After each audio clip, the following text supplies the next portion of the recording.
Olá, hoje começamos a nosso módulo de imunologia, que é a área de conhecimento que estuda a imunidade. Imunidade é o conjunto de mecanismos de defesa que nós temos contra a ação de elementos estranhos que são potencialmente nocivos, como os micro-organismos, substâncias químicas como venenos, toxinas, peçonhas e células tumorais. Existem dois tipos de imunidade, uma imunidade que é chamada de inata e uma imunidade que é chamada de adaptativa. A imunidade inata ela é inespecífica, a adaptativa ela é específica. Ou seja, a inata ela é um tipo de imunidade, é um tipo de defesa contra um conjunto de elementos e não contra um elemento específico. Por exemplo, a pele ela faz parte da imunidade inata, ela te protege contra um monte de coisa, desde um espinho até mesmo a entrada de, sei lá, um vírus. E adaptativa não. Adaptativa, nós veremos mais para frente, ela é uma adaptação a um determinado agente agressor. Por isso, ela é uma imunidade do tipo específica. Ela vai te proteger apenas contra aquele agente agressor e não contra um conjunto deles. A imunidade inata ela é composta de diversos fatores, como, por exemplo, algumas barreiras. A pele, por exemplo, que impede mecanicamente que haja penetração de corpos estranhos e micro-organismos no nosso corpo. Algumas secreções, como suor, saliva, lágrima, elas podem conter substâncias como a lisozima, que é uma enzima que promove a lise bacteriana, a quebra das bactérias, quando esses agentes agressores acabam caindo em algum lugar onde tenham esse tipo de secreção, suor, saliva, lágrima, por exemplo, nos olhos, ou mesmo na boca e na nossa pele. O ácido clorídrico que nós temos no estômago, ele mantém um pH muito baixo, próximo a 2. É um ambiente muito inóspito para a maioria dos micro-organismos, inclusive que consegue degradar muitas toxinas. O muco do nosso sistema respiratório e outros sistemas, né, geniturinário, no trato digestório, ele tem vários fatores de proteção ali. Um deles, no caso do muco do sistema respiratório, é que ele retém e aglutina bactérias, material particulado, até mesmo vírus, e que possam estar no ar que a gente respira, e isso facilita depois você eliminar isso. E além de tudo, esse muco também é rico em lisozima, aquela mesma enzima que está presente no suor, na saliva e na lágrima, e que promove a ruptura, a morte, né, das bactérias. A bile que nós temos no intestino, que é secretado no intestino, é produzida pelo fígado, né, retido, armazenado na vesícula biliar. Essa bile, ela é como se fosse um sabão, ela é um tensoativo. Isso também faz com que ela haja como detergente para poder dissolver, por exemplo, o envelope viral ou a membrana externa de uma bactéria. Então, isso ajuda a promover bacteriólise. Você tem também lá no intestino a presença de bicarbonato, que eleva o pH do intestino para níveis acima de 9. Isso também é inóspito para a maioria dos micro-organismos e também inativa algumas toxinas. Você tem o pH de áreas como a vagina, o pH vaginal, ele é levemente ácido. E isso inibe a proliferação de alguns fungos e também de algumas bactérias. Alguns estímulos, como a tosse, o espirro, ou mesmo eventos como a diarreia e o vômito, eles ajudam a expulsar alguns micro-organismos e toxinas, e isso diminui o efeito tóxico, né, e nocivo desses organismos no nosso corpo.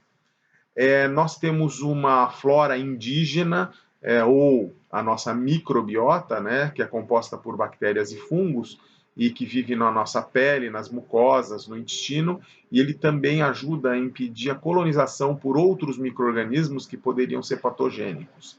Nós temos também como parte da imunidade inata algumas células brancas que fazem fagocitose. Eles caçam e engolfam corpos estranhos, micro-organismos e mesmo venenos, toxinas e outras substâncias que são exógenas, ou seja, de fora do corpo, corpos estranhos. e aí com isso ele ajuda também a eliminar esses agentes agressores. A imunidade adaptativa, ela envolve a produção de anticorpos.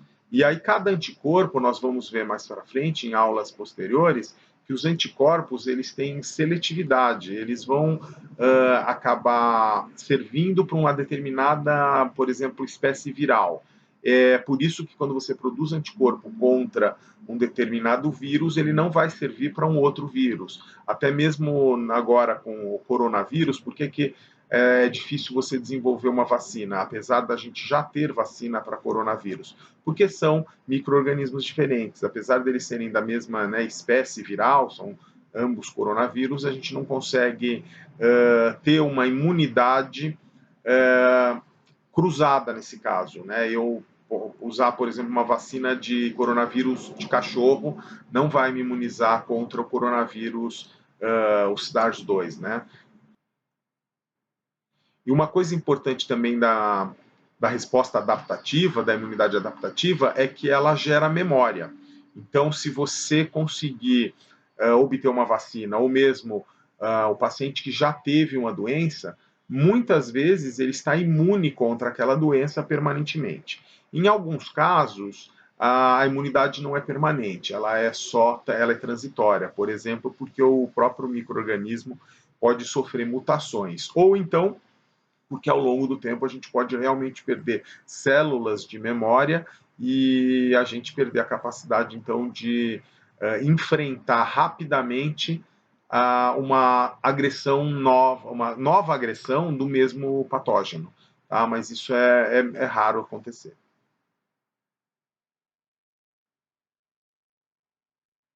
A imunidade adaptativa, aquela que depende de anticorpos, né, que é específica, ela pode ser naturalmente adquirida ou ela pode ser artificialmente adquirida. Uma forma de você adquirir essa imunidade de forma natural é pegar a doença.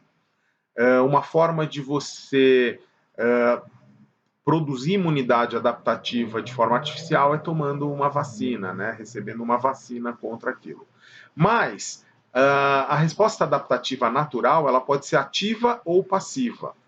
No caso, quando você entrou em contato com o agente, por exemplo, quando pegou uma doença, isso a gente chama de resposta naturalmente adquirida ativa, porque você mesmo é que vai produzir anticorpos contra aquele agente agressor. Mas existe uma forma natural de você obter imunidade adaptativa específica e que não é ativa. Na verdade, é porque o anticorpo foi feito por um outro ser vivo, e esse ser vivo é a sua mãe.